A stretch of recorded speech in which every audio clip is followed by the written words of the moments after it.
Representative Casar, thank you so much for taking some time to talk to us. Of course. You know, you're part of that oversight committee that heard from those Epstein survivors. Talk to us about what really stood out to you about the testimony you heard. What stood out to me is just how horrific Jeffrey Epstein's crimes were, and then also how many other people had to have been complicit in a scheme that sex trafficked, abused, and raped likely hundreds, if not 1,000 different women. And hearing from some of these brave women, they faced very serious threats against them. They were coerced into horrible situations. And clearly it was very powerful people who knew about this and were deeply involved. And that's why I think we need all of the Epstein files released. We can have specific redactions to make sure we protect those survivors, protect those victims. But what Donald Trump has released so far is far from all of the Epstein files. And so we need those released so that we can hold those accountable who just stood and watched as this happened. And also those major financial institutions or those major political players who may have played a role in what Jeffrey Epstein was doing. So when you think about everything that you heard and what you know of so far, why do you think more charges have not been filed against some of the people? I mean, theoretically, the DOJ has this information, right? One really striking moment during our meeting with, as I said, about a dozen of Jeffrey Epstein's victims was that there were members of Congress that asked those victims to give us more names of the people who got off the hook because many of these women said that there were folks that have evaded essentially prosecution or accountability. And in response to the congressperson's question, these survivors said, I hate to tell you this, but we already gave you all this information. The federal government already has these names. They've already taken our testimony. And to me, that's one of the most important parts of this story is why have some of these folks that participated in Jeffrey Epstein's crime not been held accountable? And then just as importantly, why does the federal government have all of this information and hasn't moved forward on some of these cases? And I think the only way to answer those questions is for full transparency. We only need about 2 or 3 more Republicans to sign on to the Release the Jeffrey Epstein Files bill, and we can get all of those files.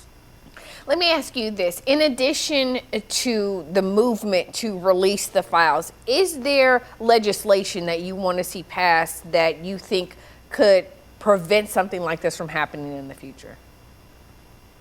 We absolutely need stronger enforcement of some of our rules and regulations that block bank transactions or get involved when banks are moving large amounts of money overseas and all over the country for these kinds of sex trafficking operations.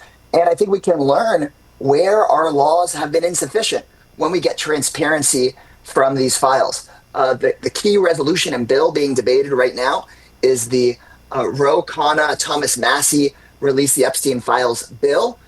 As far as I understand it, all of the House Democrats have signed on to it. We just need 4 or 5 Republicans total to sign on to it to move forward there. And one other thing I'll add for our local viewers here, Ashley, is that listening to the survivors of Jeffrey Epstein's crimes reminded me of hearing many of the survivors of the rape kit backlog scandal here in Austin, Texas from about a decade ago, when there is just too little oversight and accountability of those agencies that are supposed to help survivors. A lot of times their cases get pushed under the rug. That happened here in Austin, Texas. I believe it's happening here with the Epstein case. I believe it's also a cover-up. And that's why it's so important to have legislators that are willing to ask tough questions, even of our law enforcement partners, to make sure that no women's cases get pushed under the rug, be it in Austin, Texas, or in Washington, D.C.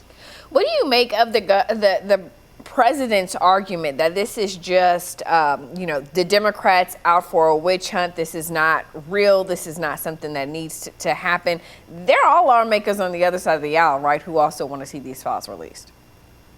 When I was sitting in that room with the Jeffrey Epstein victims, about half of the room were Republican lawmakers alongside the House Speaker.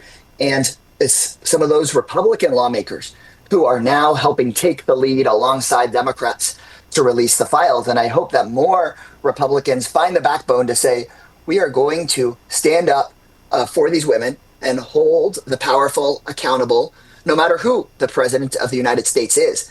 And the more that Donald Trump says there's nothing to see here, the more that I get the sense that he's got something here to hide.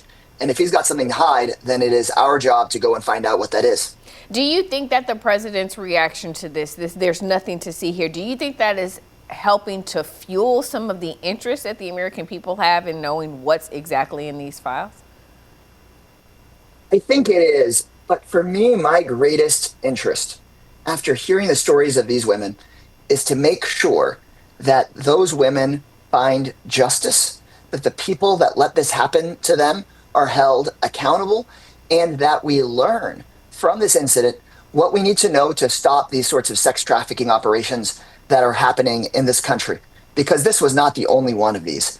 And so I think that ultimately has to be our primary motivation, is to make sure that these women, who almost all of them were teenage girls when this abuse happened to them, that there not be more and more teenage girls that have to live through what these survivors went through. I mean, it's just really horrific, and it's almost hard to say here on television what it is that I heard these women had to survive, and we just can't have any more of that.